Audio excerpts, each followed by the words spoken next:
Katatapos lang ng sahod mo, pero ubos na agad. Kung gusto mong umuwi ng Pilipinas pero hindi mong gawa kasi wala kang yung nagtatrabaho ka, nagsasahod ka, malaki naman yung income mo, pero hindi pa rin sapat. O isa kang OFW na kagaya ko, feel kita, ramdam kita kasi hindi ka nag-iisa. Sa panahon ngayon, hindi na kailangan ng isang source of income lang. Kaya naghanap ako ng opportunity. Yung side hustle na kumikita ka habang nagtatrabaho ka. Yung kumikita ka extra income, pero full-time ka sa trabaho mo. Itong opportunity na to ay pwede dito sa mga taong sobrang busy. Dahil kayang-kaya mo siyang dalhin anytime, anywhere. Dahil sa panahon ngayon, online na ang gumagalaw. Kaya hindi ako nagdalawang isip na nag-how sa business na to.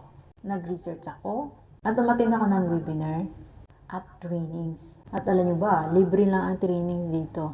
At bibigyan ka ng dalawang website. At ang dalawang website na yan, tinatawag na Shoplink, yun ang magiging tindahan mo. Kapag may umorder sa Shoplink mo, ang company na ang bahalang mag-pack, mag-deliver. Diba ang ganda? At maghihintay ka na lang sa commission mo na papasok sa GC wallet mo.